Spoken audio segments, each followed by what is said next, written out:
Okay, with Mark now. What do you think is going on? Well, for one, the climate is warming and winters are milder back east for sure than they have been in the past. But also, Chicago's got a tornado warning close to the Chicago area right now. So unusual in February, something like 1% of tornado warnings are in the month of February there because, you know, it's usually cold, right? Yeah. Meanwhile, well, everything seems kind of normal here. We've had a little milder than normal winter, but it has not been insanely warm. 45 degrees out there at Newport. And what am I looking at? Oh, okay, it's Seaside, Shiloh and Seaside. Oh, because it's so foggy and rainy that it's just, well, okay, a seagull flew by, but that's it. But 47 degrees out there. Okay, power outage outlook. I haven't used this for a few days. Western Valleys, there could be a few scattered power outages, not tonight, but I think tomorrow evening, tomorrow night, as a cold front moves through, just scattered outages, not a whole bunch, not widespread. Because while south wind gusts 30 to 40, that's not windstorm strength, but since the ground is going to be pretty saturated, it's been very wet. That could be a problem. Could get a few scattered power outages. This is anywhere in the Western Valleys from Longview and Kelso all the way down to Eugene. Calmer after about 10 or 11 p.m.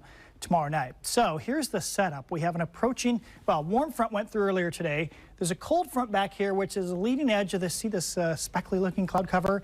This is snow pretty much to sea level now. This is out here in the northern part of the Gulf of Alaska, but this is headed our direction. So first we've got a lot of mild rainy weather for tomorrow, and then we'll get to the colder stuff in a minute. But you can see tonight and tomorrow, light rain at times, kind of a moderate rain. Tomorrow evening's commute really sloppy with the breezy south wind, although it'll be warmer tomorrow, around 50, a little warmer rain. So that's about 3 p.m. tomorrow. Then, can you see the cold front? See this yellow area? This is about 11 p.m. tomorrow night. As that passes, the rain continues pretty heavy, actually. And look how a lot of it turned to blue all through the Cascade foothills, the hills in the Willamette Valley. Could it change to snow the middle of the night tomorrow night in some of the hills? We're watching that pretty closely. I'm waiting for one more model run this evening. Comes out actually in about an hour to see could the South Salem Hills have some snow on the ground late tomorrow night. Chehalem Mountain, maybe the hills around Gresham or Boring. We will see. We're watching that pretty closely. The point is, it looks like a pretty active cold front, a lot of moisture to go.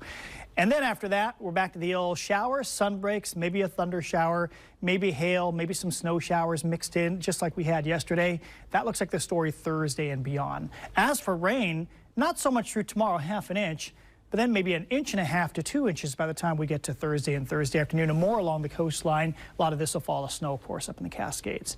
So tomorrow it's all gray, light rain at times through the early afternoon. Then the rain turns a little heavier. The wind really picks up in the evening. Look how mild it'll be, though, low 50s, which is actually normal at the end of February. We've just been cool the last few days. And you can see the showers and sun breaks Thursday and Friday. We threw some more snowflakes in for a Friday morning. We might throw them back in for Thursday morning.